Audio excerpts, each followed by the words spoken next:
So as we've discussed in some of our other videos, we think that success in energy investing comes really down to how you manage through a cycle. And so when we think about typical traditional valuation methodologies, whether you're talking about cash flow multiples or earnings multiples, those are all pro-cyclical measures. When oil prices are high, earnings are high, multiples look attractive, and so traditional analytical tools are telling you to buy at the top and sell at the bottom.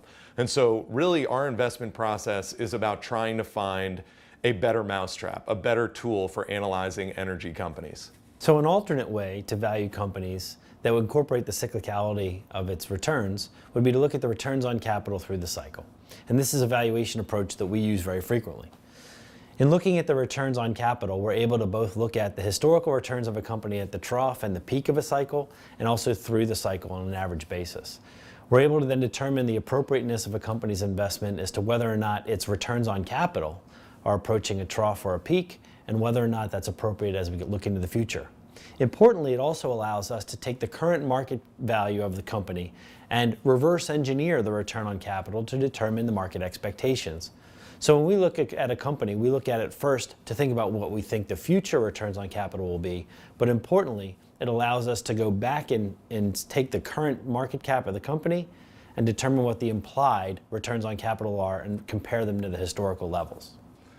One example of how we've used this methodology that incorporates both a company's current valuation as well as its historical ability to earn a return on capital would be the example of Kinder Morgan after they cut their dividend. Kinder Morgan had historically traded at a significant premium to the value of its invested capital. So that was basically the market's way of saying that they expected Kinder to over-earn against their cost of capital in perpetuity going forward. Well, the issue was that Kinder has actually earned pretty close to their cost of capital historically, and so that large premium really wasn't warranted. And so it was not a company that we were invested in. Now, in late 2015, they cut their dividend.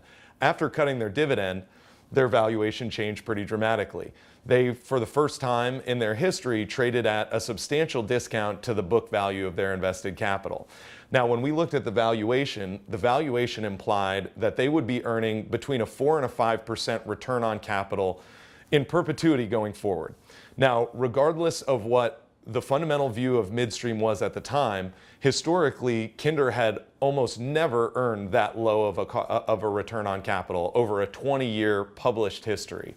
And so we looked at that opportunity as a chance to make an over-under bet. Will Kinder earn more or less than 4 to 5% a year going forward in perpetuity? It seemed extremely bearish and extremely negative.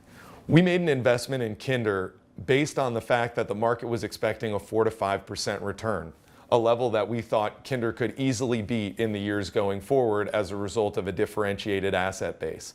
That was just one example of how EV to IC allowed us to make a strong counter-cyclical investment at a time when every traditional measure of value, whether it's cash flow multiples or yield, actually looked very negative and was sending a sell signal.